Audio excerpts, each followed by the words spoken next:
Listen, everybody needs a fairy godmother, just somebody to look out for them. Some people call me their fairy smoke mother, others their internet big sister, but you can call me Hannah, the host of Smoke Sash. So come hang out, let's light up and talk everything there is to life. The good, the bad, the ugly, the embarrassing. I've got a story for it all.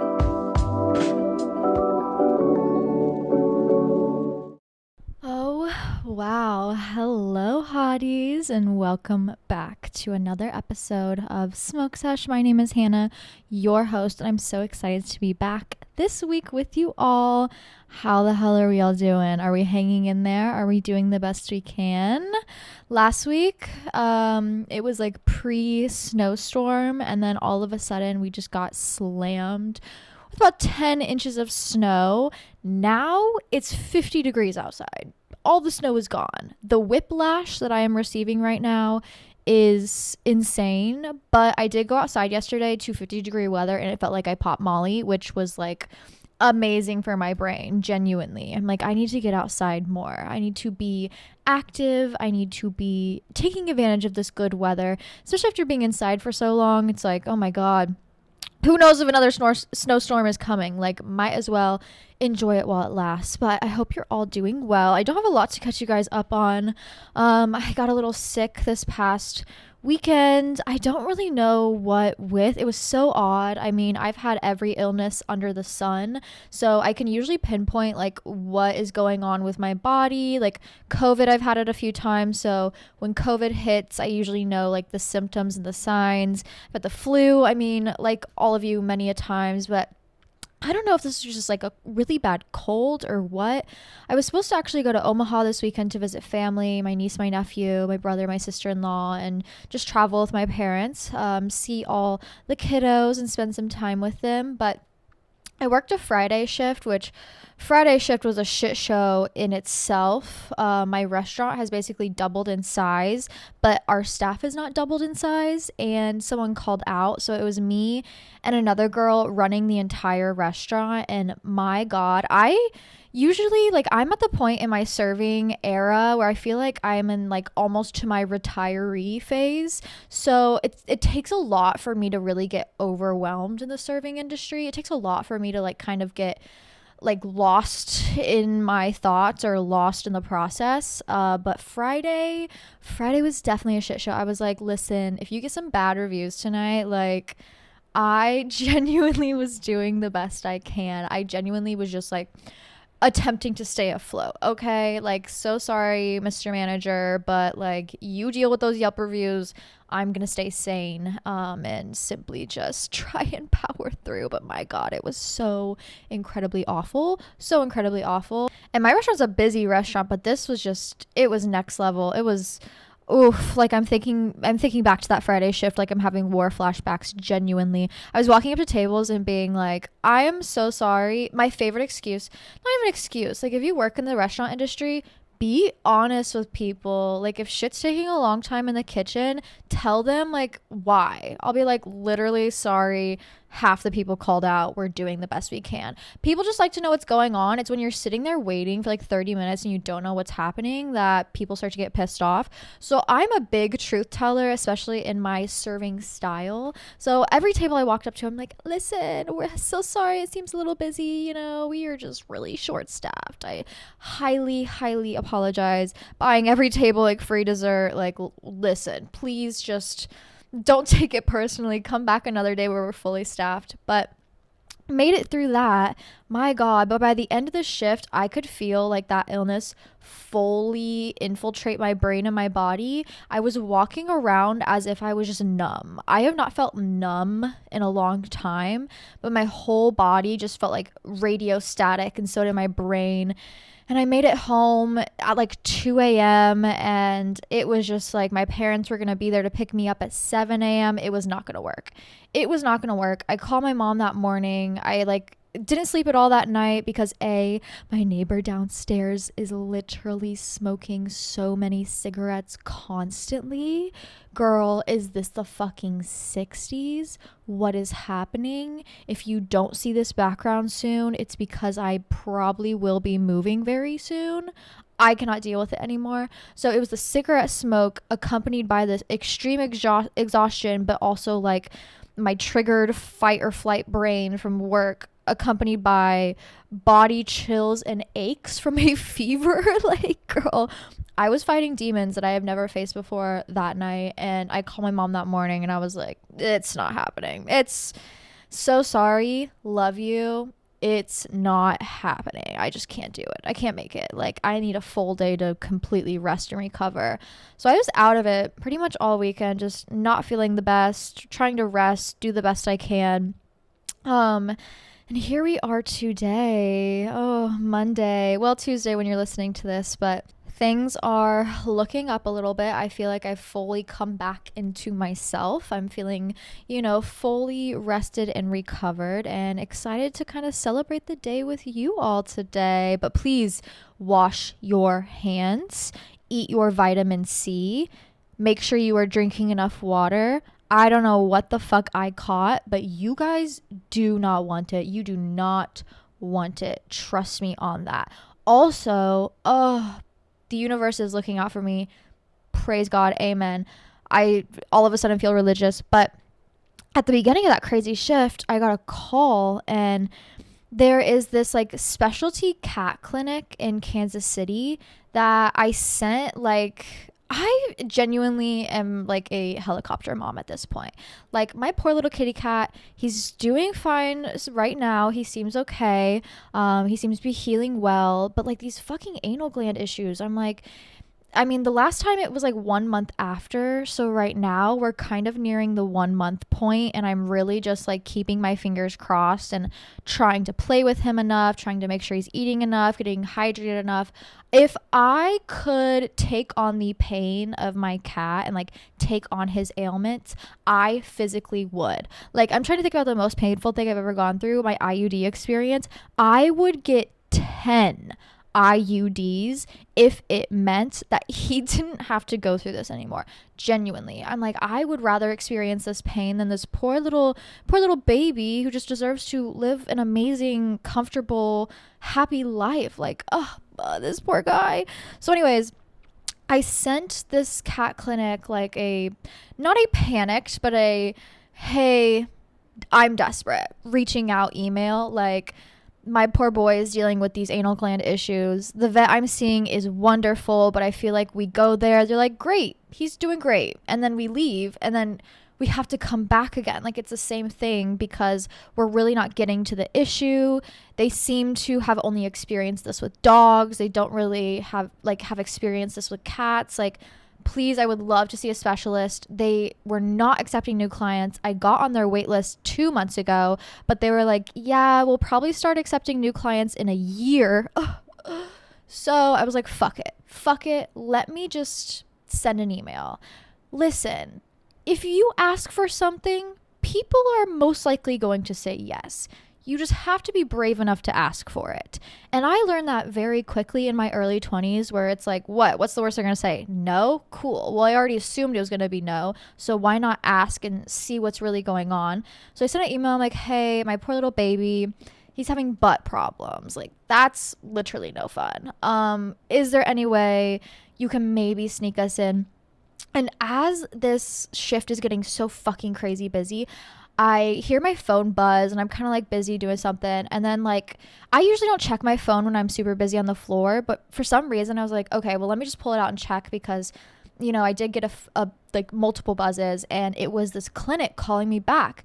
And thank God for Apple, because it translates the voicemails for you. So I read it and it was like, we are only open for 10 more minutes, but if you are able to call us back, we might have some cancellations that we can work out for you. I walked up to my manager. I said, I have an emergency. I stepped out back ASAP, and thank God for them. They're able to get us in like 2 weeks. So please keep Danger in your hopes and your prayers and your well wishes. Genuinely, he is such a sweet little baby boy, and I just don't want him to be in any more pain. So hopefully he is okay until then. We can get in with that doctor and then fully hopefully get this settled. But my gosh, like literally everybody's like, meh, I don't know. Girl, that is not an answer. That is not an answer. I need an answer. And I am a crazy parent and I will get that answer. So thank you to the universe for that. I really appreciate that blessing. That was something that I very, very much so needed. Wow. Yeah, that kicking off the shift, I was like, okay, let's power through, girl. We got that handled. Let's get through this shift. Also, speaking of IUDs, I've been getting a lot of IUD questions lately. Also, like, IUD question from, like, my coworkers. One of them was like, yeah, I mean, I'm on birth control, but with the state of America, like, I would like to get something a little more permanent. I would like to get something where, like, they're gonna have to cut it out of me. And valid, very valid. So I figured, like, why not? You guys have heard my IUD experience before, but I feel like I'm further into my second round this time, so I can give more of a full, well-rounded answer.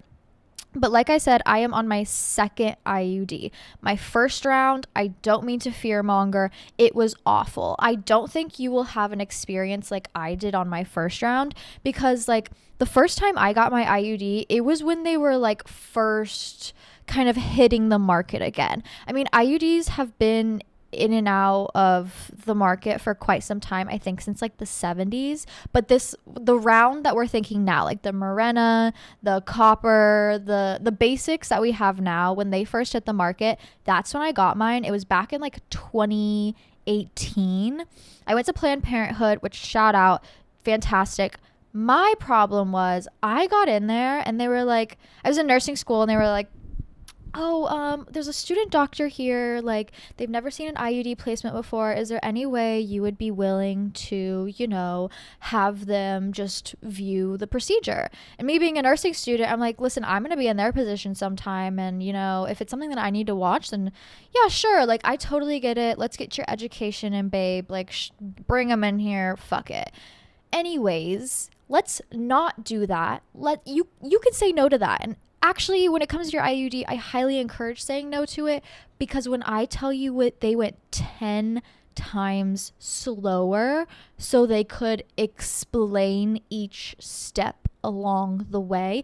You don't want that with an IUD.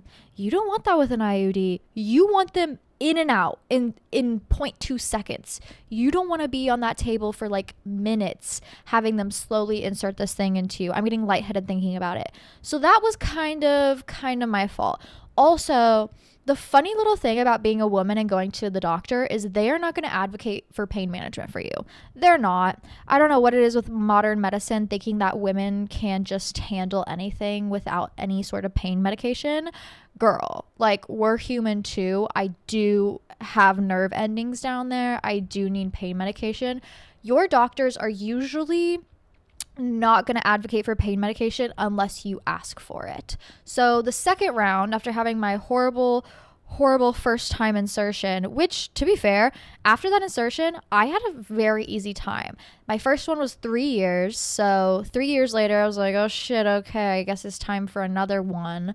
And I mean, even after that bad insertion, I had no problems, no complications those 3 years after. And then even though I went through something like traumatic, like that was very traumatic, it genuinely is such an easy birth control. And I mean, I'm the kind of girl who it's like ADHD to the dome, like really bad. I cannot focus on anything. I can't take a pill at the same time. I am extremely sensitive to hormones. I think being on the pill made me very suicidal, very just like manic, horrible, awful mood swings, really not good.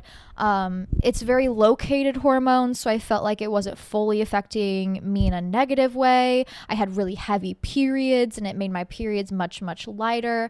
It was kind of a godsend for me in my period. Like, when I'm telling you, I would have cramps so bad I would throw up, and also I would have to use a Super Plus tampon every single 30 minutes. And this brought me down to maybe having like spotting for 3 days. Wow. Life changed. So when 3 years was over, I was like, all right, it's time. It's time to get another one. It's time. This time, I did not go to Planned Parenthood. I went to a women's specialty clinic. I went to specifically an OBGYN, and it was only women working there, which love, okay? For comfortability purposes, like, I don't want to see a man. I don't want to see a man.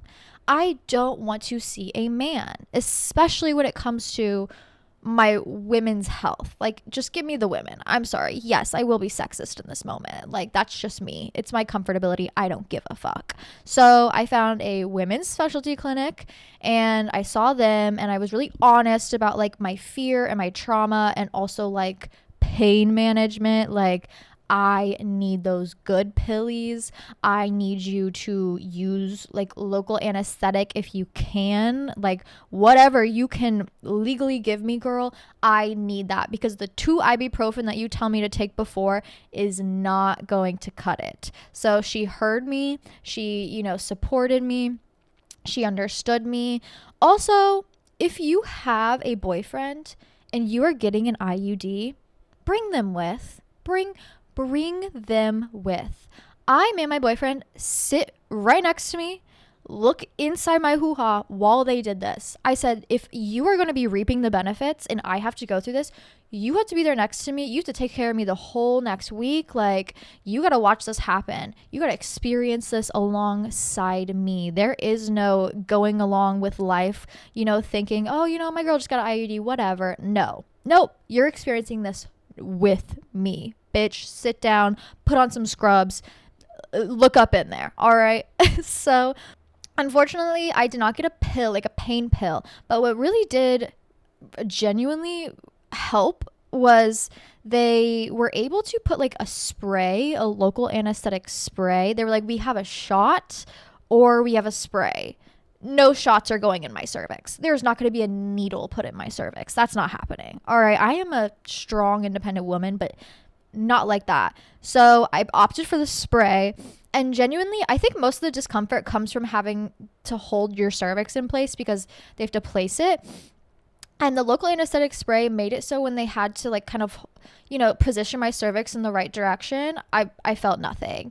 So that was fantastic. That accompanied with them changing my IUD, not even kidding. Like, when you see those race car drivers and they pull over to the pit stop and they change the tires, and it's like, whoa, that whole team got that tire changed in 0.4 seconds, like in and out. That man is back on the racetrack going.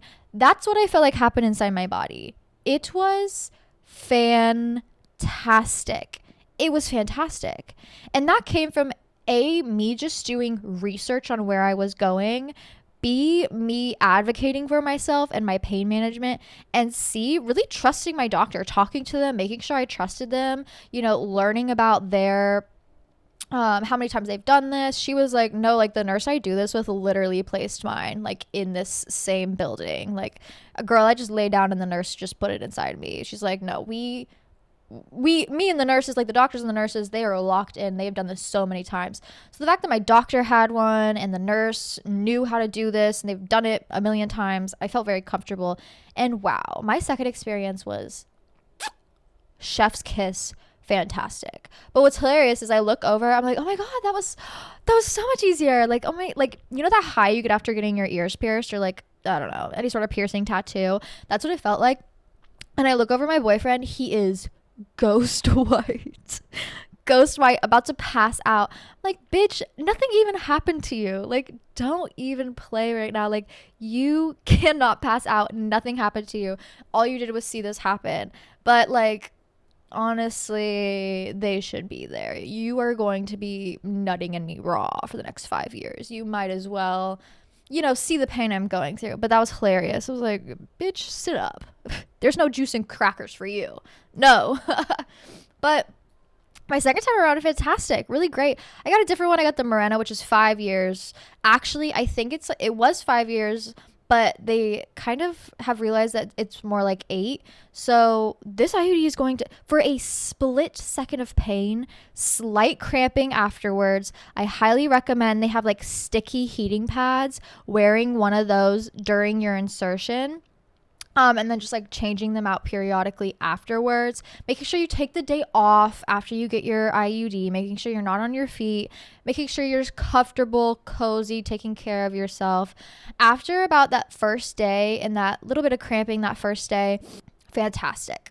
Fantastic. I will say after you first get it, it does take your body at least 6 months for it to fully adjust, for it to fully get kind of like comfortable, for your body to get used to literally having a foreign object inside of it, for the hormones to fully settle out. So be patient with it, give it time. But now that I'm 2 years, almost 3 years, oh my God, into this IUD, fantastic. Fantastic. Same experience I had the first time. Amazing. We'll never go back to any sort of other birth control.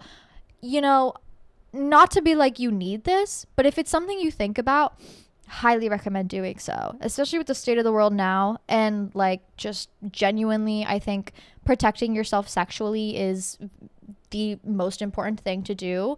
I love it. I love it. Fantastic. Me and my IUD are locked in. It is me and her against the world. Truly, truly. But yeah, some of you girls were asking like IUD experience, so I figured I'd clock back in here and chit chat with you girls about it. If you're thinking about it, find a good doctor, talk to them, go over your options. There's so many more options than you could ever like think. Figure out what's best for you. You know, how do you react to hormones? What kind of lifestyle do you live? Can you be on a schedule where you can take a pill every single day? For me personally, that was not going to happen. I am a place it and forget it kind of girl. So this IUD has been a godsend for me. Truly, if I didn't have it, I'm sure I would have 7 children by now. So thank God. Thank God.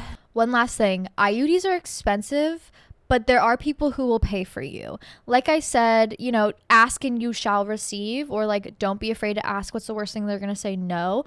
I didn't have insurance getting this. Back when I got my last IUD, I did not have insurance.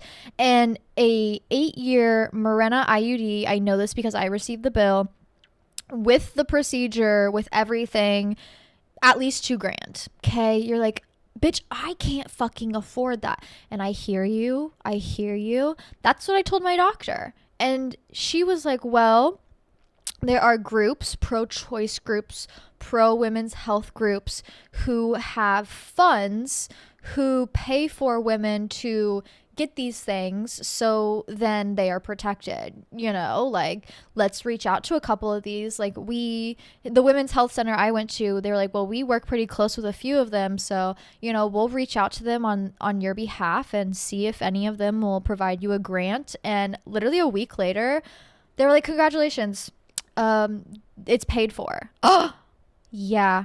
So do some research. You'll be surprised like which funds people have donated to that will help pay for making your life better if you just search a little bit. It's the same thing with like scholarships. It's like, if they're giving you free money, like apply to all of those. When it comes to, you know, getting a medical bill taken care of, I'm going to be contacting everybody if I cannot pay that $2,000. But love my little Mirena IUD. Me and her against the world, truly. I think she expires when I'm like 31.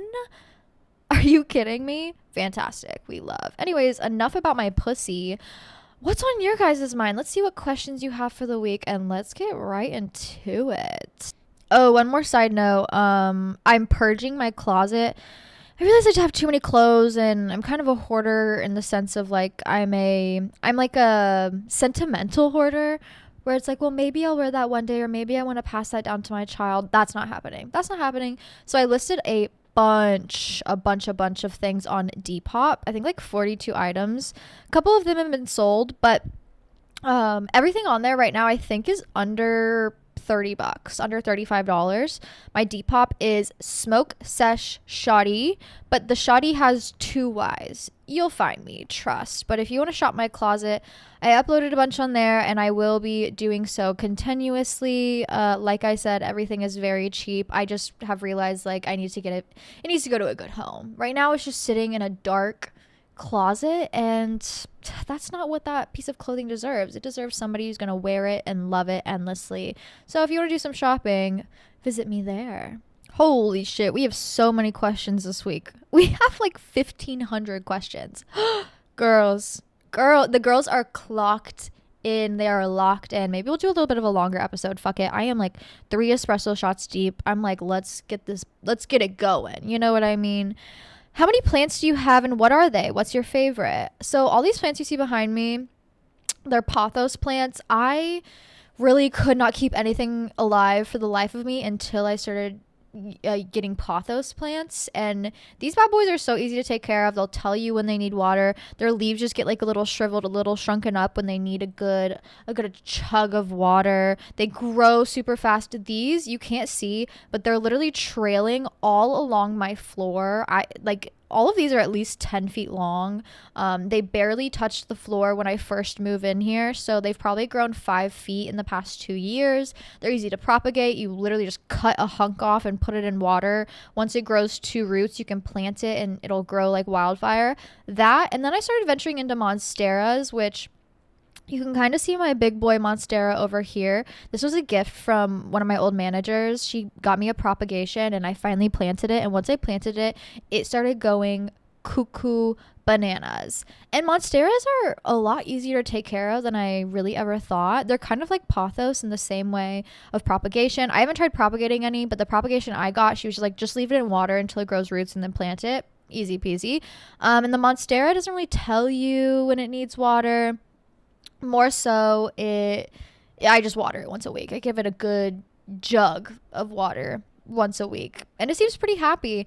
Other than that, that's all the plants I have. I have a couple others that are like struggling. I have like a pepper plant that I saved from my garden last year. Somehow it made it through the winter. But if you want 2 really good beginner friendly plants, pothos, fantastic. There's so many different variations you can get, so many different colors you can get. And then monsteras, I would say they're pretty beginner friendly plants. Hello, princess girl. Oh my god. I've just smoked, so this isn't going to make much sense. It'll be very I don't know, you're probably never even going to see this anyway, so it doesn't matter. But I just wanted to say that you have literally changed my life and the way that I perceive the world. And when you're in a very dark place, it's so hard to be able to like focus on anything good. And just like having you are like a little amazing light. And I just hope that you know that you have changed people's lives for the better in so many ways. Just being able to stand up for myself, give myself boundaries, other people boundaries, being able to set boundaries, full stop. Just listening to you and being such a positive energy just honestly has changed my life. And I got your Patreon and it just it's an essential. You are an essential. I love you. You're the best. I don't know if you're ever going to hear this, but if you do, I just want you to know that you're an inspiration, amazing person, beautiful human being, and we all love you. Oh my fucking god. I mean, hey, you are on the podcast, but not me like tearing up, eyes leaking everywhere. Oh my god. Oh my god. Oh my god. That, like, genuinely, I did not have that. Like, hearing this means so much. Not to me. I mean, yes, to me now, obviously, but like, most importantly, the person that it resonates the most with and really means the most to is the 15, 16, 17-year-old me who could not see the light, who didn't have hope, who didn't have stability, who didn't have people to look up to, who didn't know it got better. And truly, once I made it out of there, all I wanted to do was just like tell people that there is hope and there is a second chance and you can be okay. And I didn't know how to like get that message out for a long time until I kind of stumbled into this podcast. And truly, since I started, like, that has been my one fucking goal, is just to like let's have some fun. Let's realize life can be good. If you're in a dark place, like, let's get out of it together. Like, you are never ever alone. So hearing these things is just like, it makes my heart, oh my god, it just makes my heart so happy. So thank you so much. I did hear that and I do appreciate it. Thank you for being a Patreon member. I love you so much. But wow, genuinely, like, that means the world to me. How to live a fulfilling life when working 4 12-hour shifts a week. Help. So my boyfriend for about 6 months has been working 12-hour shifts a week. And then usually the seventh day is like 5 or 6 hours. Occasionally he'll get a day off. And now his schedule's a little bit more solid, where it's about 5 12-hour shifts a week, 1 8-hour shift, and then he gets 1 day off. And this was a really hard change. I mean, bitch, that's a hard change for anybody. That is, I can't even count that. Like, my brain can't even do that math. That's too many hours. Too many hours that a human being should be working. And he really struggled at first because it was like he felt like he was missing out on so much. He was just so exhausted. He was so tired. And then he kind of got fed up and he's like, fuck it. Like, I'm not going to let this job get me down. I'm not going to let them like take over the time that I have to myself. And he really started just making the most of the time that he did have. So when he gets off his shift, like he'll come home, he'll shower, he'll watch a little YouTube video in the shower. We'll have dinner together. We'll watch one show, and then he'll go play video games with his friends for like 2 3 hours. He gets his little social time in. He gets his little girlfriend time in. He gets his little personal time in. Not a lot of time, but like by the time he's off his shift, he gets the things he wants done, goes to bed, wakes up, does his routine, does the same thing. Now, when it comes to having a day off, if he does get one of those, he is taking full fucking advantage of that day off. I'm talking, he is running all over the city. He is seeing everybody that he possibly can. Usually, like, we'll wake up. If I have the day off, we'll go get coffee together. That's our little like date moment, that or dinner. And then he'll like go skate with his friends. He'll go drive out, see his family. Then he'll come back home. We'll have lunch together. Maybe I want to do activities, so he does that with me, or he goes and he does glass blowing, something artistic. Like he's kind of like clocked in again, but more so in a personal way. And I think he would feel much more unfulfilled if he was just sitting around all day. I mean, occasionally he does that where he's just like, I want a day where I do nothing. And he'll kind of spend the day cleaning the house, taking care of personal stuff, and then also like playing video games, doing something that it's like relaxing, calming, not just like mindlessly scrolling, something he does have fun indulging in. And then also he's kind of engaging with friends in that same level as well. But he is taking full advantage of those days off. And if you're coming home and kind of succumbing to work again in the way where it's like, well, I just want to do nothing. I'm so unmotivated. I'm just going to sit here and do nothing. You're kind of letting that job take over your personal time as well. So really utilize that free will and that personal time you do have. Make the most of it. Find a routine that feels relaxing and comfortable to you. Find activities and hobbies that make you feel fulfilled in your personal life. And I think that will really help you manage those long shifts and also feel like you're living a more complete and fulfilled life. You know what I mean?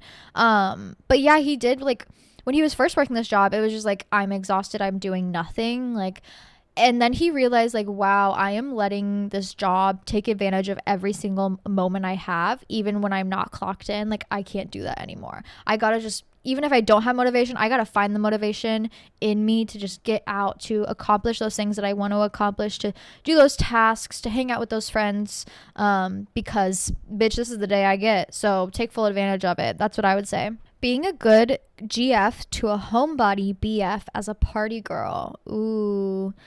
My boyfriend met me when I was like a major party girl, and I think the key to having a good relationship when like somebody's more of like an inside cat and someone else is more of like an outside cat is like the inside cat can't shame the outside cat for being who they are. Like, my boyfriend knew who I was when he met me, and he fully accepted that. And like, sure, maybe he doesn't want to go out and do drugs and party with friends for 12 hours, which is what I was doing when I first met him. Not anymore. My brain can't handle that. Ugh. But he'd be like, you know what? Go out. Have fun. You do your thing. There's like multiple times where it was like, I need to go to a rave. I just need to go party. I need to go have a good time. And he's like, you know what, babe?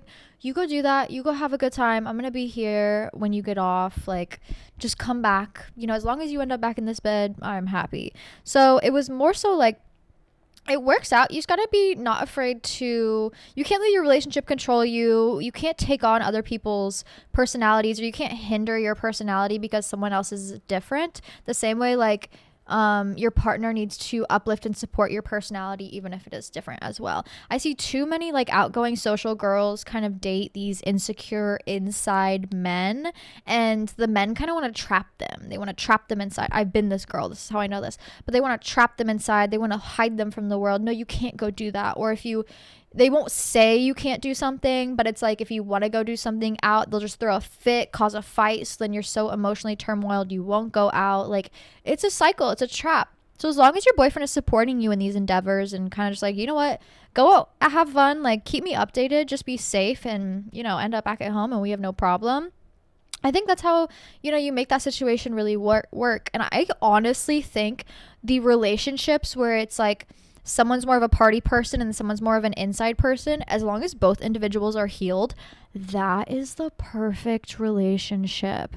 The only reason I stopped doing hard drugs is because I realized, like, honestly, I have way more fun just hanging out with my boyfriend at home, and I don't need to go out and do all these things for fulfillment anymore. Like, truly kind of humbled me in that way. And also, like, I was able to bring him out of his shell a little bit more. He wasn't like a sure, let's go to a bar kind of guy, but then he met me and it's like, well, fuck it, it's Friday night, we have nothing else to do, like, let's go to a bar. And that kind of brought him out of his shell as well. So it really kind of equalized or like neutralized us in that sort of sense where we were able to bring out really healthy sides of each other.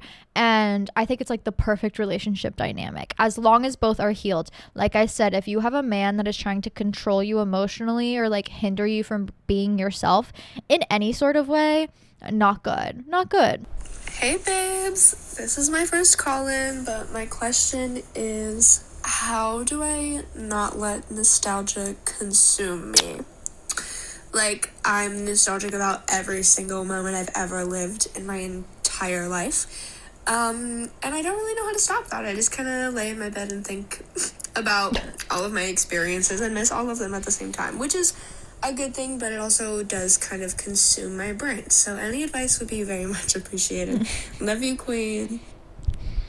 I love nostalgia. I am such a nostalgia baby. I live for it. I think it's a powerful tool.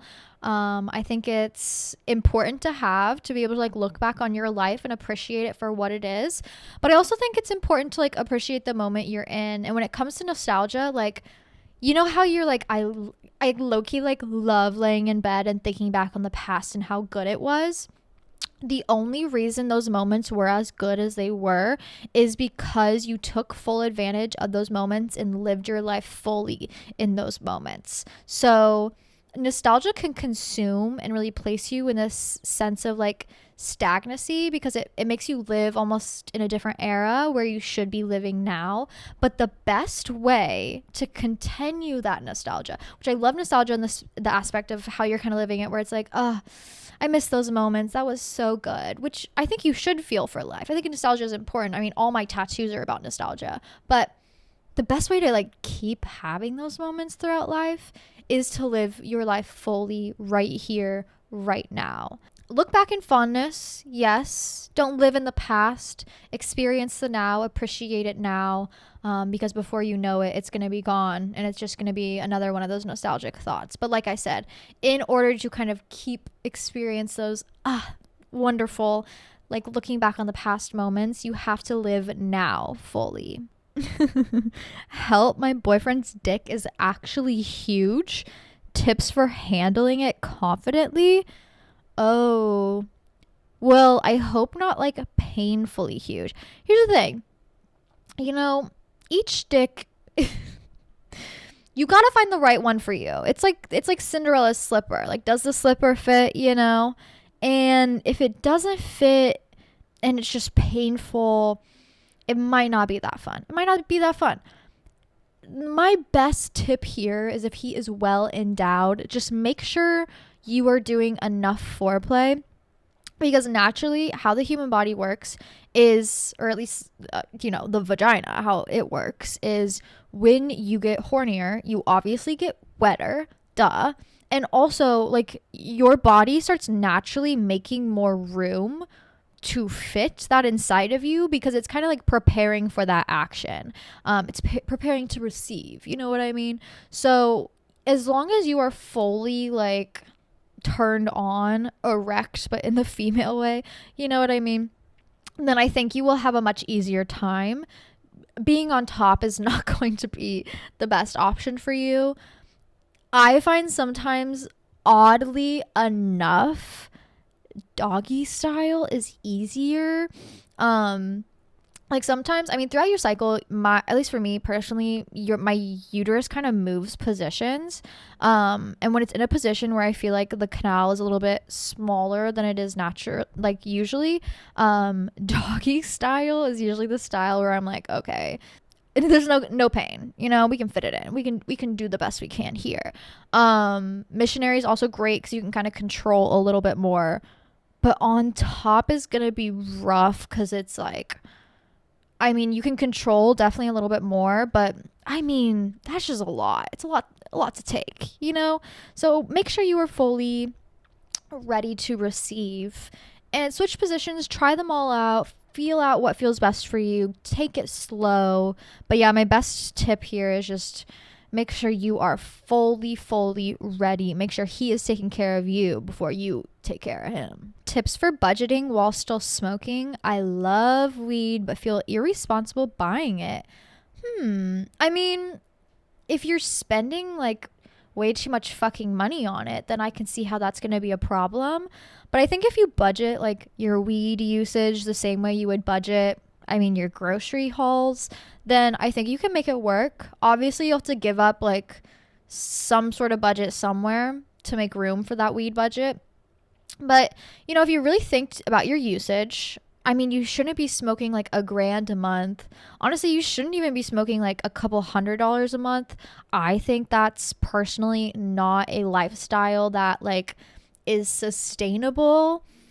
If I really think about it, a month, I probably smoke like, and I mean, I get deals, so it is what it is. I probably smoke like $30 a month, and I'm smoking pretty often. Make sure you hunt for those deals. The same way you hunt for like grocery deals, clothing deals, make sure you hunt for weed deals, all right? If your smoking is out of control and it's costing you hundreds upon thousands of dollars, that's something you do need to get in check. There's no reason your drug usage should cost you that much. The same way, I would say the same thing about alcohol. Like if you're spending $400, $500 a month on alcohol, that's considered a problem in my opinion. But, you know, if you budget, if you buy in bulk, so you can kind of pay it forward the next month, you know, you're saving, you're using those coupons, those discounts, then do what you gotta do, you know, and I think it's okay. But yeah, I think, really be honest with yourself about how much you need to smoke, how much is feasible, what is really healthy for you, how much that probably costs you a month, and then try and work it out with your normal budget.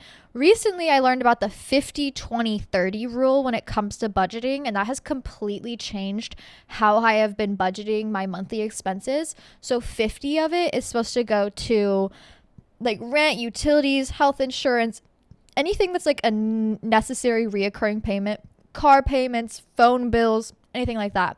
50% of your income a month is supposed to go to that. 20% is supposed to go to savings, which in my opinion, as a girl who likes to save, I feel like that's not enough, but it seems to be working. So 20% minimum goes to savings, and then 30% goes to like groceries, necessities of your daily life, going out to eat, maybe if you have like a little bit of a shopping budget, whatever it is that you spend in your daily life outside of bills, that's 30% of your income. So your weed usage would be in that 30% of income. But the 50-20-30 rule, whoa, that really changed a lot of things for me. And if you just Google the 50-20-30 rule, let me find the website for you actually. NerdWallet has a really good calculator. I use that pretty often, specifically to check my credit score.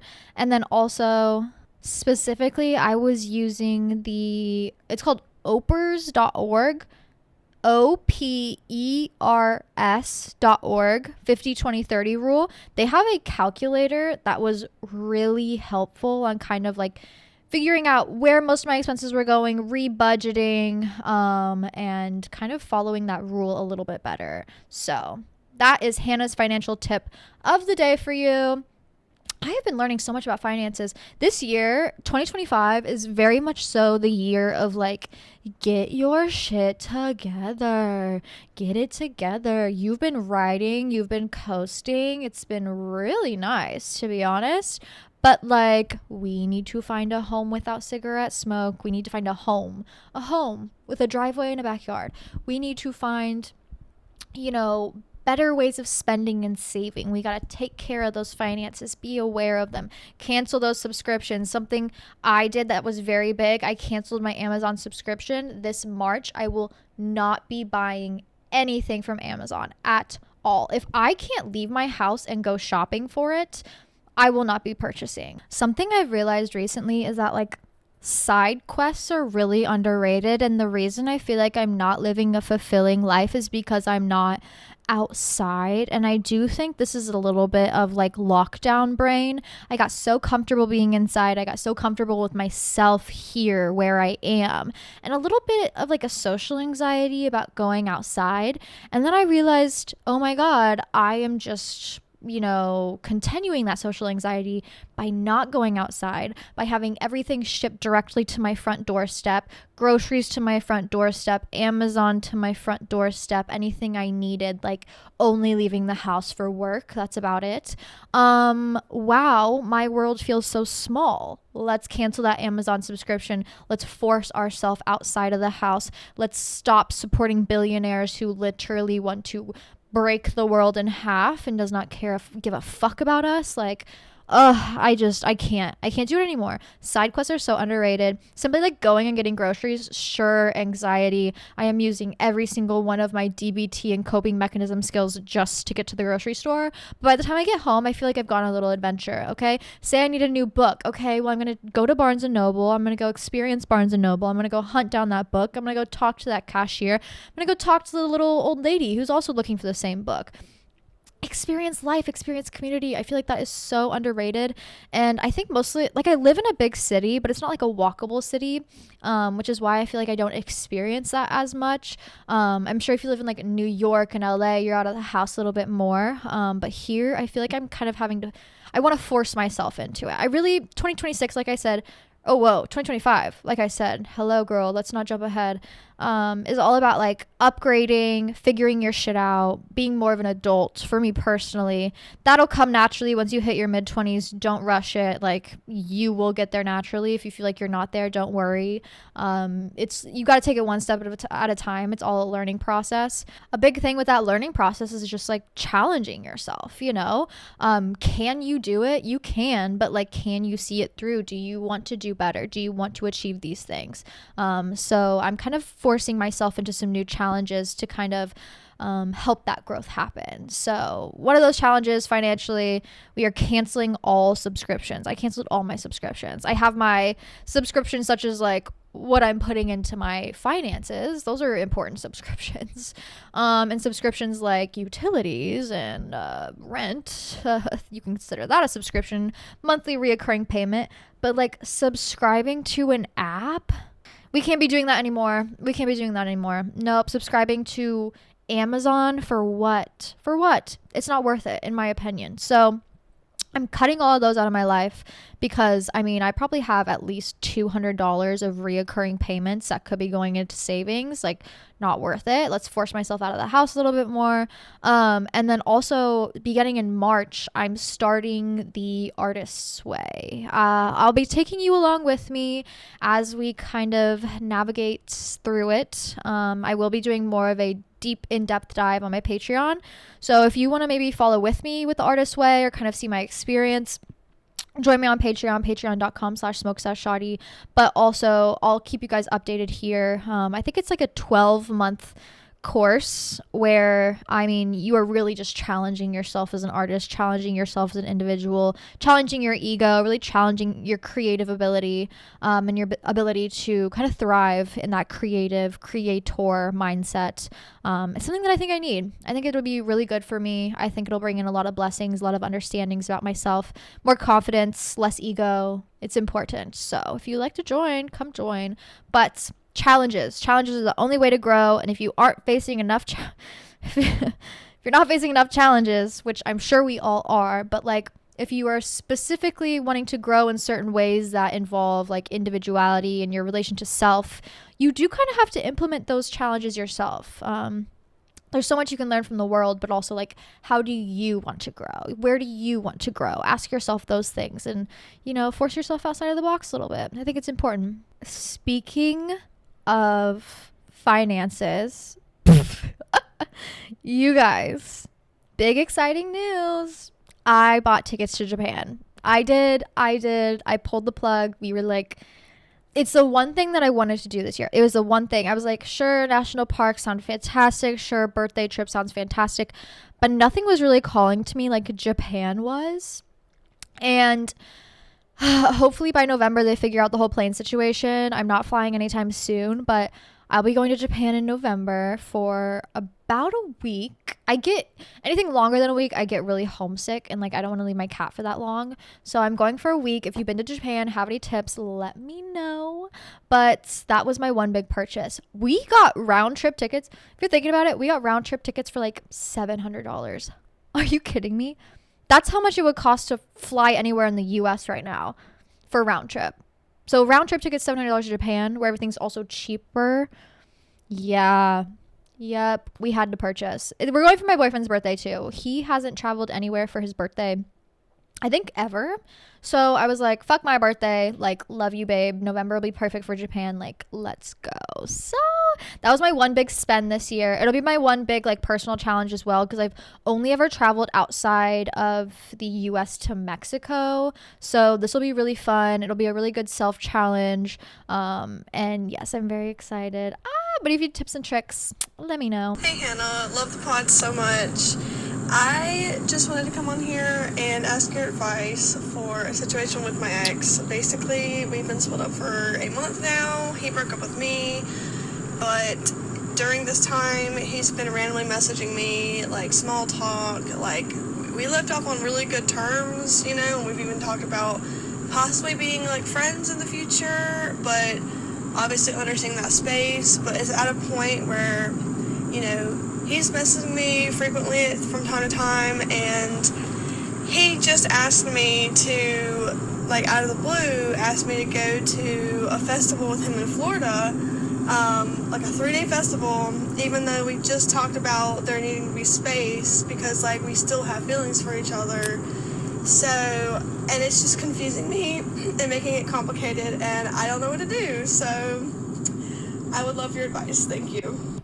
Oh, girl, this is not fair to you. This is not fair to you. It sounds like he wants to have his cake and eat it too, which includes being single, doing whatever he wants, but also being with you and going on trips with you and having access to you. And that is not, I don't fuck with that. I don't fuck with that at all. Especially because it's like he knows you still have feelings for him. This breakup is still fresh. Of course you will, and of course he still has feelings for you. The breakup's fresh, but like he chose what he wants. That's like the most important thing here to me. He chose what he wants, which is to be single.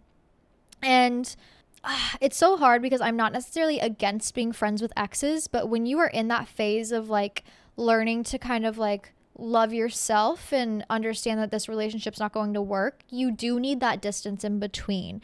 And him hitting you up all the time feels kind of like invasive in a sort of sense where it's just like he wants access to you. He wants that access to you. He wants to be around you, but also like he wants to be single. And ultimately, I think you're gonna have to just be like, dude, you gotta decide. Like, I feel like I'm getting strung along. I don't feel like this is fair. Like, you want to be single, but also like you're messaging me all the time. Like, you didn't want to be with me. Why do you want to be with me all of a sudden now?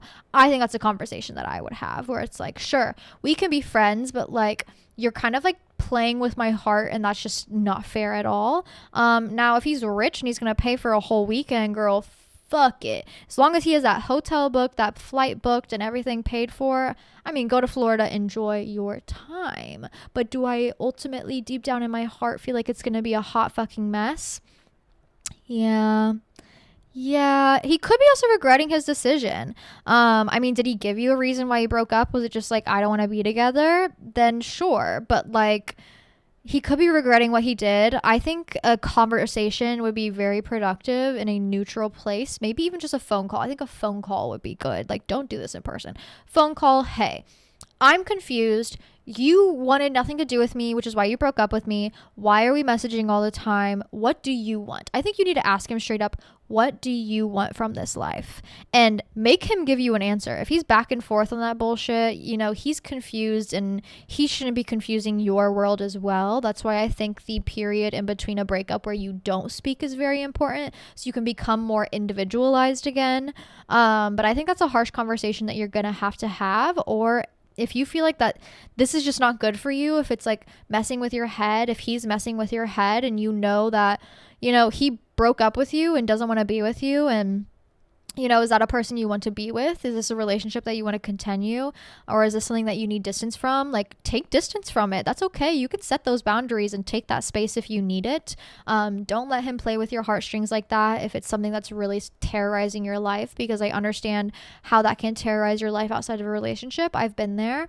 I remember my first relationship, we broke up, but like we were still kind of messaging here and there. You know, he would still want to hang out, and it was like, I knew we were never getting back together, but still every time we hung out, I wanted to spend that time with him because it felt like how it was in that relationship. And I wanted just a piece of that again, even though I knew I was never going to get it, like a real relationship with him again. And if I could have just skipped that time completely and really focused on healing and, you know, not spent time with him, I really wish I would have done that. And ultimately here, I think the best advice I can really give you is just like, do what's best for you.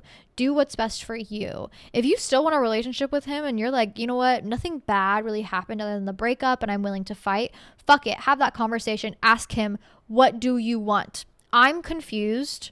What are your intentions here? Make him give you an answer. If he has back and forth intentions, then that's not somebody that you need to be wasting your time on, you know? Like, if he doesn't know what he wants, why are you trying to figure it out for him? But also, like, if you do have this conversation and he's like, you know what, I think I made a mistake. I think I want to get back together. If it's a month outside of it and neither of you have done things that are super detrimental to the relationship, then like, fuck it. Maybe try it again. Who knows? But I do think that conversation needs to be had.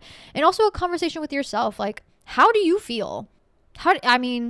It sounds like right now you're so preoccupied in what he wants, but like, what do you want? Did he fuck you over and like genuinely you want nothing to do with him, but you're still caught up in like the whole love brain, you know, but you need that time away? Take that time away. Like, you deserve it. You can stand up for yourself. You can set those boundaries. Whatever you need to do, you can do for yourself. Trust. But yes, I love you. I understand how confusing that can be. Ugh, men, the worst. You know what I mean? But yeah, like I said, if he's gonna pay for that whole trip and you guys end up like kind of trying it out again, and like I said, if he is paying for the whole entire thing, you might as well get a free vacation out of it. Fuck it. You know what? I'm a financially responsible person. If a man's gonna pay for a flight and it's safe, then like, you might as well get that flight, girl. How to know if he's the one? Everything just works out. It does. You kind of have like, it's kind of like a no-brainer. Like, there's no end in sight. I feel like sometimes when you know they're not the one, you're like, all right, I gotta end this soon, or it's just not working, or there's too much friction. I don't know. I feel like the one, it kind of feels like you're floating down a lazy river. No end in sight. It's kind of natural, smooth, a little rocky here and there, but like you make it through. There's like no questioning about it. I mean, sure, you'll have your questions naturally. We as humans are innately going to be questioning everything around us, but it's kind of like the warmth and understanding behind knowing that it's just like overall good, you know? I mean, in my last relationship, I was Googling like, is he the one? Is he the right person? Is he a narcissist? Is he evil? About 100 times a day. If you are Googling that if you're on Reddit all the time about, is my boyfriend the one? Do I actually like him? Is he good for me? I hate to break it to you, girl. He is not. He's not. How do you learn discipline? Discipline is just commitment to self. You kind of have to make yourself your favorite hobby. You know what I mean? Investing time into yourself will never not pay off. It will always help you grow. It is always a net positive investment, in my opinion, to be disciplined in yourself and disciplined in, you know, your practices, your spirituality, your ego, your experiences in general. I do think there is a negative side to discipline though. You can't be disciplined. I don't even like the word disciplined in a sense where it's like I feel like every time I've been disciplined, it's always felt like I'm like forcing it. I'm kind of like feeling negative about the whole situation. It's like I'm putting myself down in a sort of way, like very much so. I mean, discipline. The word itself kind of brings up a sense of like almost like shame or like forcefulness in that sort of way. I think commitment is a better word. I think you should be committed. Committed to self, committed to life, committed to career. I think it makes you feel a little bit more uplifted and supported in that sort of sense. But genuinely discipline, commitment, it all comes from just trust and desire that it'll work out, belief that it'll work out. Wanting to grow, wanting to change, wanting to become the best version of yourself. And why shouldn't you want that? You know what I mean? But yeah, discipline, it kind of feels like a when your parents are mad at you, so they send you to your room and then you have to clean the house, you know? Well, commitment feels like I want to tend to this garden. I want to help this garden grow. I want to help myself grow. So be committed to yourself. Hi, sorry for my bad accent, but English is not my native language. Anyways, I wanted to tell you, first of all, I love you, I love you, I love you, I love you, and I'm so obsessed with you. Like, you're so cool. Also, I wanted to tell you that I have you in my close friends, by the way. And also, I wanted to ask for advice about, like, how, like, I do OnlyFans and I meet with older men, and of course, like, my family does not approve that, but how should I like deal with it? Because like it generally, like, I love what I do, and yeah, and like I'm not like ashamed of it or stuff, and I do everything like very safely. So yeah. Listen, I'm never going to blame a girl for what she has to do to like make a bag and survive in this world ever. The last thing I will ever do is put an OF girl down. Like the same way I'm working at a restaurant is the same way you're doing OF, you know, safe income, something you're comfortable with. That's all that fucking matters. We are not always going to, you know, our parents are not always going to approve of what we do ever. Like I'm not even doing OnlyFans and my parents don't approve of like half the things I do in my life. Like, do you think they listen to this podcast? Hell no, they don't. They don't need to, that's for sure. But like, you know, the way I live is very different from the way they live. And I don't necessarily think it means that they like don't approve in a harsh way or like don't accept you in a harsh way. I think they still accept you. There's just a difference there. And that difference is going to continue because you can't change what you do. I mean, you could, but you know, you enjoy it and that's valid. And also like your parents aren't going to change their mind. So the best thing you can really do is just accept where you are now and also understand that they're going to be loving. They will love you no matter what. Even if they don't accept the things that maybe you're doing, I do genuinely believe that love is still there and they do love you for who you are no matter what. That's the silly thing with parents where it's like they'll tell you they hate A, B, C, D, E, F, G, H, I, J, K, L, M, N, O, P about you. Like you're like, oh great, they fucking hate me. But it's like, no, the love is still there. They still love you. You're their child. And they may not make that clear. Like my parents definitely haven't made that clear in the past. But it's like the older you get, the more you'll understand it because it is that constant reassurance of them just being there, you know, them just showing up for you or spending time with you or being around you. And yeah, you won't always be able to garner their acceptance. I mean, there's probably girls right now who are doing other things in life or other jobs or whatever it is, and their parents still don't accept them. And I don't think it's something that you should necessarily pine after. You cannot be your parents, of course. You have to be you, and that's very important. So as long as you are accepting of yourself and you are safe and you are comfortable, that's all that matters. I think once you learn that you are not here to like please other people or to like make other people comfortable, it really opens up your world a lot, and makes your world a little bit easier to exist in. So it's hard, especially when it comes to parents, because it's like that's the one person that is supposed to be on your side, is supposed to accept you no matter what. But parents are flawed the same way we're flawed. They're flawed. They're going to say things that hurt. We're going to say things that hurt. They're not going to be accepting. We're not going to be accepting. It is what it is. As long as the love is there, that's all that matters. And if they don't love you, I love you. Be safe. Stay sexy. All right. What are your thoughts on lust? Oh my God. What a question. I actually was thinking about this a little bit. I think lustfulness is a sign of like untrustworthiness in people. Lustfulness feels like a need, like a grasp, like fighting over something or desperation in that sort of sense. And especially like lustful women, I think lustful women are kind of like, you hear the term pick-me's a lot, and I think that's really just a sign of lustfulness. Lustfulness is kind of also forcing, I feel like people who are lustful really push themselves aside to go after something else that, they don't even know if what they're going after is good. They just completely and utterly throw everything else to the side in order to go after that one thing.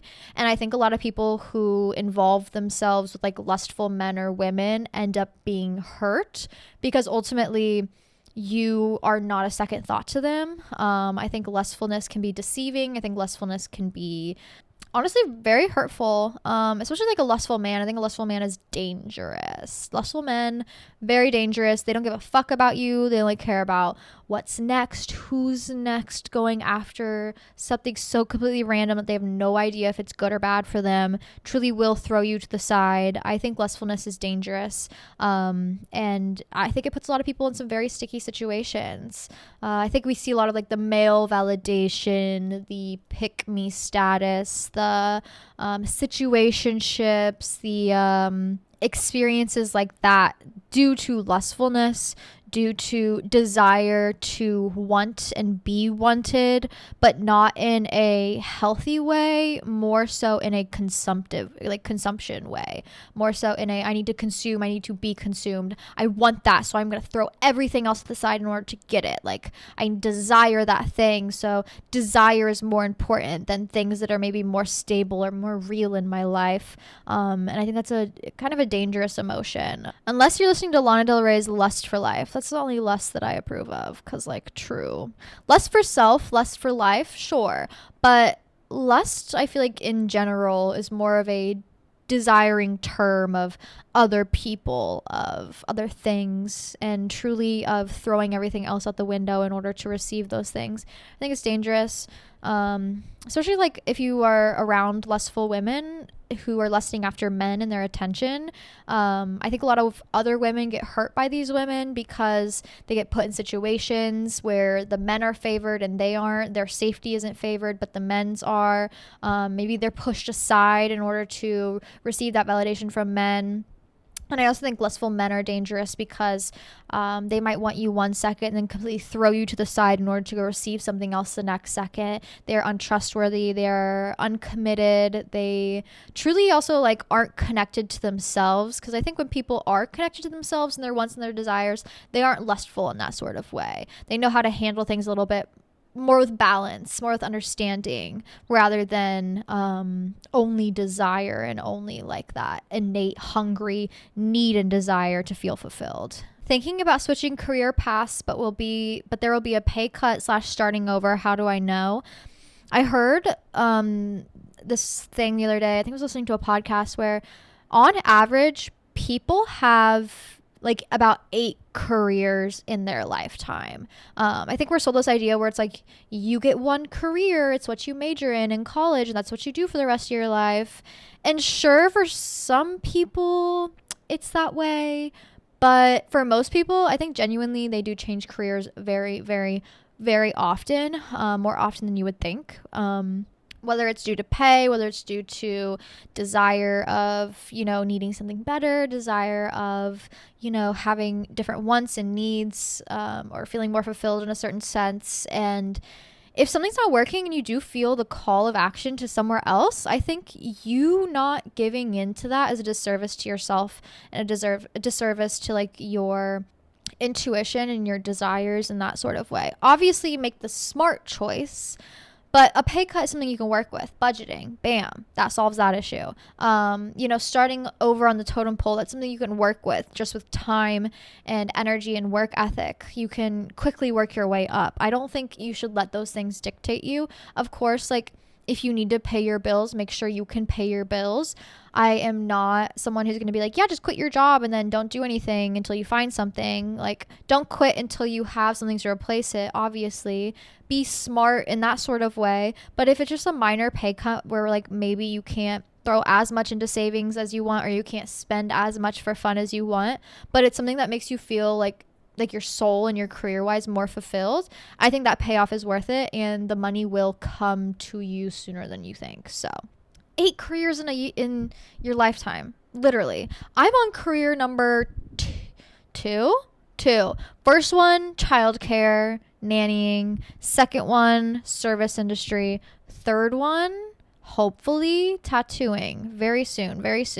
Girl, so I'm trying to like be a lot more in touch with my spiritual side, because I've felt myself slowly like letting it slip out of my grasp over the past like year, I want to say. But recently I've been really like trying to jump back into it. I've been like focusing on my tarot cards. But I've not really felt much motivation to do anything else, like manifestation rituals or like anything fun like that. So is there anything fun that you could recommend, like with the phases coming up, the moon phases coming up, and like big lunar events? Like, is there anything that I could do specifically? Thanks, girl. I love you. So when it comes to just spirituality, I do think for me personally, it does kind of go in waves.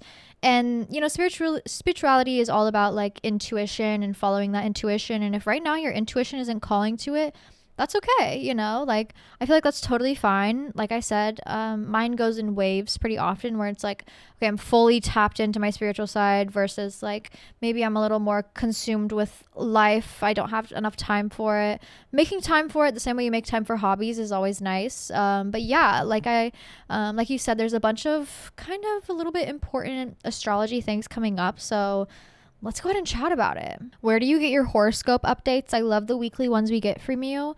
With any sort of information, the more you take in, the more you understand. I don't think you should have one source that you go to for horoscope astrology updates, you know what I mean? I think you should be taking in as much information from as many different people as possible. I think we see a lot of fear mongering on TikTok because people take from a singular source. And in this state of media, girls, we got to learn now more than ever that you need to have multiple sources always.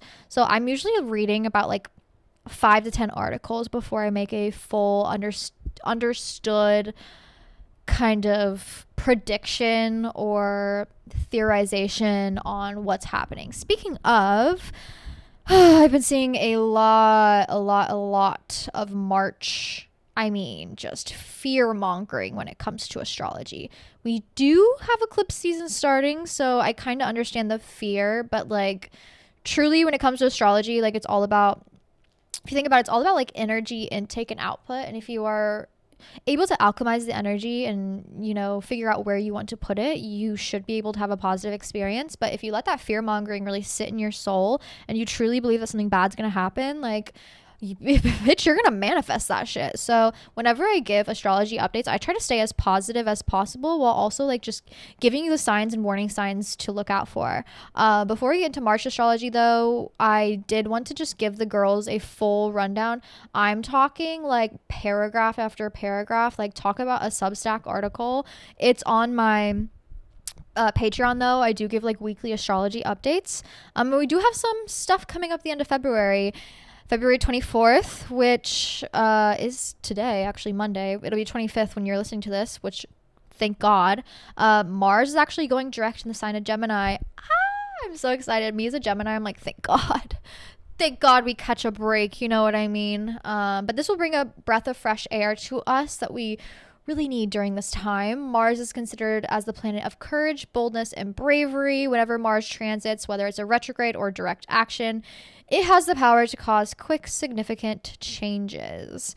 Mars in Gemini usually rules over and has effects on productivity, energy, outlook, and behavior in both positive and negative ways, depending on what you feed into. Mars in Gemini can have varying effects on everyone, depending on what they do with this energy and where Mars is in your chart. But what's most important is really take this time to balance stressors and also indulge in the blessings that this is bringing us. Okay. Mars is a very, it can be like a very fiery sign in a sense where, you know, you feel that rush of energy, and that rush of energy can be felt in a negative direction. If you let it feed into the negativity though, it's going to really catch flame. So really pay attention to where you're directing that energy and make sure you're directing it into a productive, positive direction. All right. Now, we also have on Thursday a Pisces new moon. This is very important. Pisces new moon. Okay. This is important, especially going into March where people are a little bit more afraid of what's coming up. This is a great manifestation time to just making sure we are on the right path. It is the last lunar phase of this astrological new year.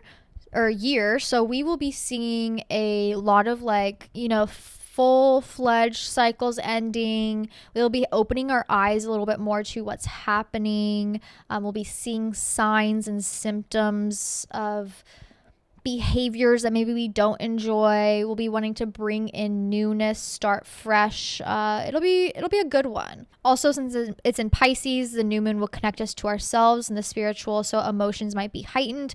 We might find ourselves being a little bit more sensitive than usual. Pisces is such a sensitive baby, like love you endlessly, truly not of this earth. But also, if you feed into the sensitivity, like I said, it might cause an overwhelmingness. When you realize you're being a little bit sensitive, take that time to do those deep breaths, to power through, to work through it so you can actually place it somewhere productive. Don't let yourself get caught up in the stream of water, swing against the current. Instead, release to the stream and float. We might finally see the big picture. As the final sign of the zodiac, Pisces can help us see the culmination point and perhaps even the point of no return. Reaching this end point can bring a sense of wisdom and knowing, almost like reaching the final chapters of a book where you are able to understand the fullness of the character's journey and how things may resolve. It's also placed 9 degrees of Pisces, which is known for success and mystery. Okay, get those manifestation tools out now. Figure out what you want to bring into this next astrological year. Figure out what you want to release, what you are wanting to focus on these next couple months, and most importantly, please give some gratitude. Pisces new moon is also making a conjunction with Jupiter, which is good news. Jupiter is known to be positive and beneficial placement, the planet of abundance and expansion. With that said, whatever you're feeling might feel expanded. Remember to release to the current. So we can also use this energy to expand our dreams and blessings. Overall, any energy. This is a portal of deep healing and transformation, which I highly encourage you all to dive into. Before eclipse season takes over, Jupiter will help shine positive light on a brighter future, while also ushering abundance on personal growth and understandings. Pisces will help us navigate freely through these feelings and bring peace to hardship. I kind of envision like Pisces new moon as like that really nice trip sitter you have where like maybe, you know, when you're tripping, it's like, whoa, I'm seeing the world for what it is. Things are moving. It's a little bit of like a floaty experience, but also emotions can sometimes take over. So Pisces is that really cool trip sitter that's like, no, calm down, everything will be okay, release to the universe, just experience and enjoy and ride it out, focus on the positive. All right, but like I said, manifestation. Pisces, take a bath, okay? I talked about a little ritual on the Patreon, but easy, write down your manifestations, whatever herbs and crystals you would like to usher in these blessings, place them in a bowl of water, place it under the new moon, and then the next day with that water you can take a bath and really soak in your blessings, soak in your manifestations, physically absorb them. So yeah, a little spiritual, end of February astrology for you all. Love you. But yeah, if you want to see the full write-up, it is on my Patreon, patreon.com/smokeseshotty. Okay, Hannah, I have a situation for you. So, throughout my life, I have dated lots of piece of shit men, right, who either love bombed me or I was just oblivious and was like, oh, he's just mysterious. No, he's a fucking asshole, right? I've recently met this new guy who, well, I've known him for a long time, but I never really gave him the chance until fairly recently. And he has showed me very quickly that he is interested and is already treating me better than I ever had any man ever treat me. But I, deep down I have these panics of like, is he being serious? Is he love bombing me? Is he lying to me and just going to switch things up later on? How do I get myself out of this like negative mindset of like thinking I don't deserve things? And how do I decipher whether or not a man is actually love bombing me or not? That's kind of the issue that I have, is like, is he being realistic? Is he love bombing me? What's going on? Any advice would be appreciated. Thank you. I love you so, so much. Bye-bye. Okay, babe. First of all, you do deserve good things. You know this too. It sounds like from what you said, it sounds like this man is good. Here's the thing. I think people get treated nicely and then they kind of get this like fear-mongering aspect of like love bombing, when in reality, love bombing is not just like them being nice to you at the beginning. Love bombing is them doing something horrible and awful and then immediately like 360ing the emotion and doing something really, really, really nice. My ex used to love bomb me all the time. I have never received more flowers in my entire life because he would verbally abuse me and then go buy me a bouquet of roses and like chocolates and diamonds, like jewelry, and be like, I'm so sorry, I love you. That's love bombing, not just a man being nice to you. So I think what you should do is, you've been through all these negative experiences. You know what to look out for, more so than anybody else, because you've been through them. You know what they look like. You know the warning signs. Trust in that. If I were you right now, I would kind of make a list of like all the warning signs you saw in the past, or all the things you didn't like in the past, with those relationships with those shitty men, and be like, if any of these things start to pop up in this relationship, then I'll start questioning it. But for now, like, have some fun. Have some fun. You deserve to not be in fight or flight for a moment. Like, you deserve good things. You deserve to enjoy this relationship. Wait until something serious actually pops up for you to be like, okay, now this man's a piece of shit. Now I need to actually start thinking about this relationship and if he is love bombing me. But for now, like, girl, it sounds like you found a good man. It sounds like he wants to treat you well, and you need, more so now than ever when you've never had that, you need to indulge in that and enjoy. Because when I was coming out of a negative relationship, there were so many kind of like thoughts in my brain similar to yours, where I was overthinking the situation for what it was, when in reality, like, I should have just been enjoying it and falling in love. And I think that's what you deserve. If you're really worried that you're not going to see the signs and fall back into the same situations you were in the past, make a list. Like I said, red flag list of the situations you've been in, how you realized, what you noticed, bad behaviors. So if they do happen to pop up in this new relationship, you can kind of like, okay, double cross, dot my I's, cross my T's, whatever the fuck. You can kind of like see the situation for what it is. But for now, I am giving you permission to sit back and enjoy. I am giving you permission to fall in love. All right. Wait till those red flags pop up. You know what they look like. You're smart. You know what they got going on, girl. But for now, enjoy. Thoughts on dating apps, or should I stick to meeting people organically? Someone also said everyone on dating apps is so horny. Okay, real. I mean, in person or on dating apps, like, if you're interacting with a man, he's going to be extremely horny to the point where it's probably annoying. But like, that is something that he has to physically deal with, not you. That is not a pressure that should be put on you. ever by a man. If a man is unnecessarily horny and it's like a problem, you're like, I'm getting the ick. Like, what the fuck? You can go ahead and get out of there. Once again, lustfulness, no control, no self-understanding, not something we need, all right? Back in my day when I was on the dating apps, which I haven't been on in quite some time, it's fun for like a little ego boost. Like if you need a little ego boost, you need a little like, all right, what's out there? Let's go chit chat with some cutesy men. Like, fuck it. Let's go on a random date. I think the dating apps can be really great. I don't really know what the best dating apps are right now from my girls and what I've heard from them. Hinge seems to be, the most reliable source. I don't think Tinder seems a little bit more hornier than Hinge. I mean, although Hinge is just as horny as Tinder probably. You got to expect everybody on dating apps is like, hook up. I don't think anybody's on a dating app looking to find a marriage partner, but like if it leads to that, then sure, fantastic. If you need to go on like dates though, I think dating apps are perfectly fine. No problem with them. Be smart, do some vetting, chit chat a little bit before you just randomly meet up with somebody. Absolutely. But like if you need a little bit of an ego boost, I think dating apps are perfectly fine. Now, meeting people in person can be really great as well, and also like probably the best way. But once again, meeting anybody in a bar after 11 p.m., once again, it's the same as interacting with a man on a dating app, just like horny. You got to understand that. Once again, if they make it your problem, that is not someone you want to really interact with at all. But if it's like a natural little banter, little fun, little flirting, get a number, continue it up, it naturally flows, that's fantastic. And I think meeting people in person can be amazing.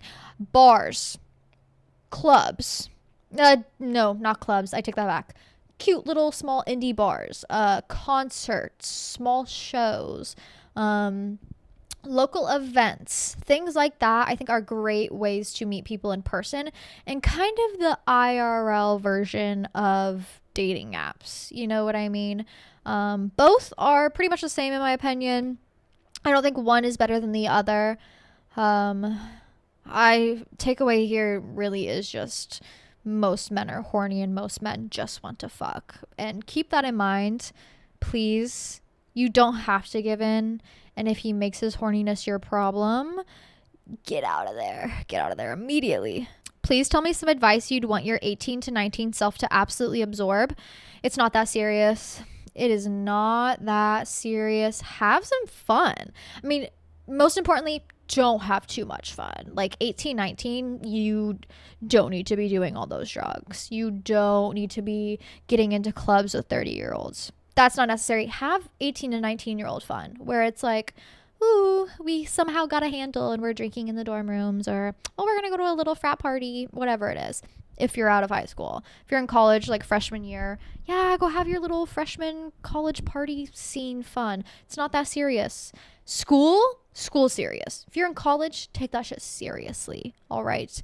But you personally, not that serious. Learn to have some fun. Don't overthink yourself. Don't overthink your friends. Be a good person.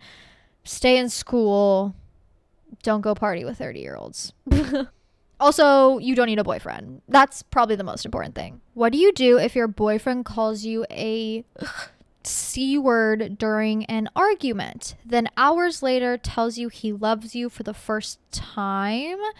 How do I know if this is damage control or if he actually meant it? Listen, I don't think your partner should ever feel comfortable disrespecting you. On a human-to-human love level, I do not think it's okay for your partner to ever curse at you, to ever yell at you, to ever call you bad names, to ever demean you. I think all of those things are very major red flags. Absolutely. Especially if it happens multiple times. They don't see you as like a partner. And I hate to say that, but like, their emotional control is their ability to handle, And there's no reason that they should be going off on you in any sort of capacity like that, especially as a man. As a man, that's not man behavior at all. At all. That is something that I would absolutely be screaming back at him for, and we would need some time apart. I kind of imagine it like this. If there is any way that your boyfriend would treat you that you would not see, you would not want like your theoretical child to see, that is not a quality of a partner that you should have, all right? If he is screaming at you, imagine him screaming at you in front of your child. Like, that is something you need to immediately have a conversation about or leave him over. Now, I also understand, like, sometimes we lose our shit. Sometimes, I've been here before, like, sometimes it's like a one-off random moment where you're just overwhelmed and you freak out, and it's not necessarily like their fault. It's more so like a you freak out moment, and maybe you say some things you regret. Absolutely.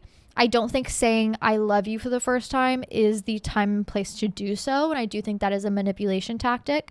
But I do think like a real honest apology and also never, ever, ever seeing that again is what would remedy the situation. All right. Understanding that your behavior in that moment was not at all something that should ever happen again, and never doing it again, period. Apologizing profusely, understanding what you did wrong, genuinely trying to make amends. I understand those one-off situations, but if it happens twice, you need to pack your bags and go. Verbal assault is like step 1, and I don't ever want it to get to step 2. I don't ever want your partner to think that they can demean you in that way or speak to you in that manner ever. That is not something you deserve, and that's not something that I ever think a healthy relationship has. And I know this because I was raised in a healthy relationship. Like, I witnessed what a healthy relationship looks like, and I'm so thankful for that. Whereas my partner kind of witnessed what a unhealthy relationship looks like. And I mean, you can come from an unhealthy, like, you can see, you know, your parents be in an unhealthy relationship, and you can be like, yeah, that's not what I want to fucking do. And you can take that and move forward and never do that. You can also see a healthy relationship from your parents and understand, like, that's not something that is okay because it's not something I've ever seen. Either way, like, people should be able to learn. I don't believe in like, well, this is what I grew up with. Like, sure, but we got to learn and grow from these situations and understand that we can't be continuous of these traumas that we experienced. I do understand, like I said, one-off situations, like very light, not serious one-off situations. But if this is a continuous problem, I need you to run as fast and as far as you possibly can. Hello. Ignore the sound of the torch in the background. I'm wondering, do you have advice regarding your cat is sick permanently? As in, you took your cat to the emergency vet a few days ago and they said, girl, this girl has FIC, after testing her for absolutely everything else, because that is a diagnosis of exclusion, meaning you're gonna spend $6,000 to figure that out. Anyway, I'm just looking for advice on managing stress levels, I suppose. I don't get worried like this about myself or really anything else, but this cat is my baby, and I feel like she's my responsibility. Like, I take it so seriously, but yeah, the not sleeping isn't healthy, so any advice would be welcome. Thank you. Girl, I totally feel this, especially right now where it's kind of like I'm in a limbo phase of like, well, fingers crossed, I just hope he gets better. And I don't necessarily know too much about the FIC situation or what that entails, or, you know, how you move forward from here. But I do know that when it comes to having something else rely on us, we need to be the best version of ourselves. We need to be taking care of ourselves so then we have the energy to take care of them. We need to be getting enough sleep so then we are able to fully think through the options and make sure that we are taking care of that person, that animal, whatever it is. I got so caught up in the stress of it all. I felt like I really fell fell behind, not in life, but just in myself. I was so caught up in my stress and anxiety. I think you'll get in like relationships like this too, where it's just so stressful and anxious, and you really just forget about yourself completely. When in reality, if you have something relying on you, whether it's a child, a friend, a family member, a cat, a dog, if this thing is relying on you, the best thing you can do for that animal in this situation is make sure you're taking care of yourself. You know how cats are, they can feel our stress, so make sure you are eating enough, you are sleeping enough. The answers will come to you. You will work out a plan with your vet, I promise. Also, highly recommend. There's like so many threads. Like, I love cat people because we are all just as equally crazy as each other, and fantastic, because like best believe I'm gonna get real answers from these people. So like, get on the forums, do some research, chit chat with people who have been through this experience before. I think that also brings a bit of peace of mind. So what made this so complicated with my cat is there's just like not a lot of information out there on it, so it's a lot of just trial and error. But with FIC, I know that's something that's in the cat world, fairly common, and since it is so a little bit more extreme than other things, more people have dealt with it. But I think you can find some peace of mind and community as well through people who have experienced this, and through finding answers that way, finding the best plan of action that way. It will come to you. You will find the natural path. And I pray for you and your little kitty cat. I understand just how anxiety inducing and just stressful it can be. But ultimately, what does bring me the most peace of mind is just like, I am providing this cat with the best life possible, period.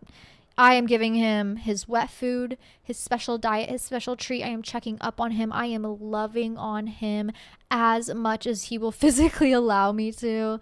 Like, I love him so much. And ultimately, sometimes we can't help the health things that occur, but what we can help is the love that we give. And I will never ever regret any experience in life as long as I do it with love, and as much love as I possibly can give in my heart.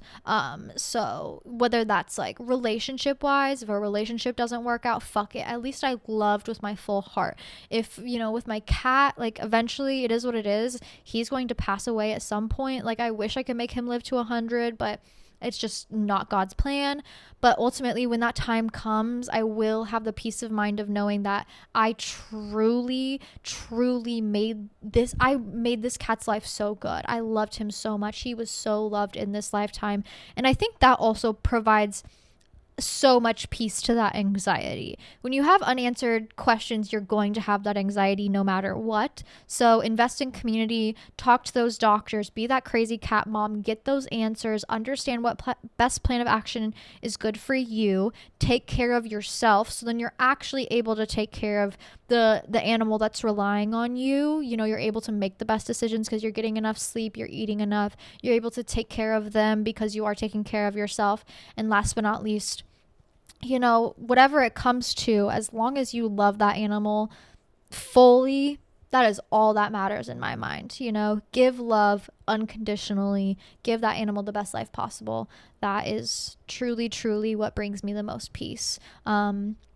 Trigger warning, but last time I took him to the ER vet, next to me there was like you can kind of hear through the rooms or whatever, but some older man had brought in his older cat. I think she was like 22, not me like listening through the walls. No, I'm literally sitting there and I can hear it.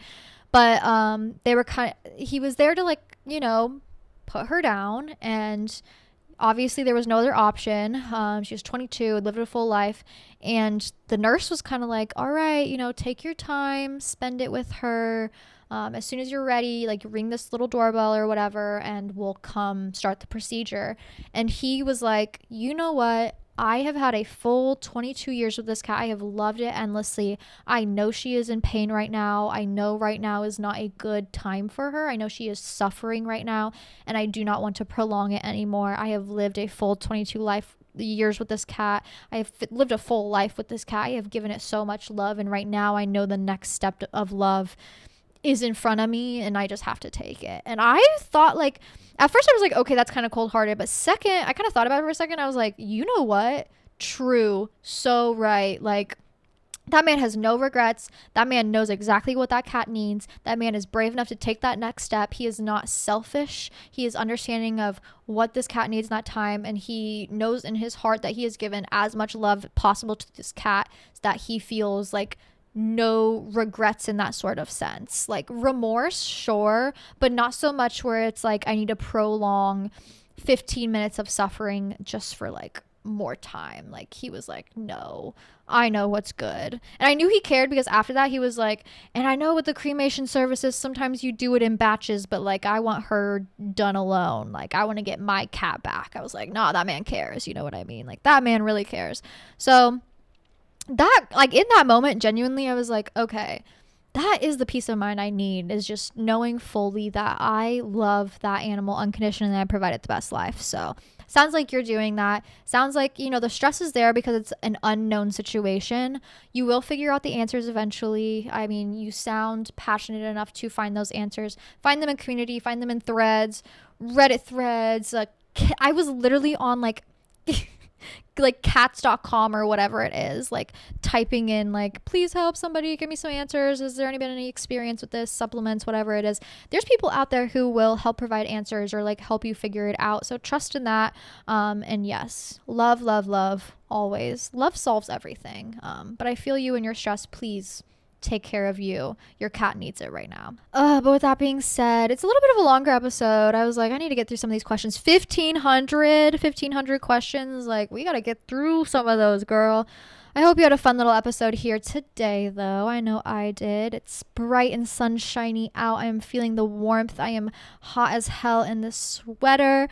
I'm going to get around with my day, make me some lunch, and just enjoy my time. And I hope you do so as well. Stay sane this week with the new moon coming up. Remember to take care of yourself, your mental health, your well-being. That is what's most important in this life. Seek love always. Spread love everywhere. Invest in community. Invest in yourself. It's what you deserve. But with that being said, if you want to see more from me, follow me on Patreon, patreon.com/smokesesshotty for exclusive content and extra episodes every Thursday if you're in the top 2 tiers. Astrology updates, oh my gosh, journal prompts, weekly inspiration, things like that. So much fun over there. And if you don't know where to submit your question, follow me on Instagram at Hannah Marlene. You can always DM me a question. If you heard any of the voice notes today, all they did was send me a voice recording to my DMs. And then I upload the questionnaire every Sunday for 24 hours for you guys to submit your questions there. But with that being said, stay sane, stay sexy, and I'll see you all so soon. Mwah.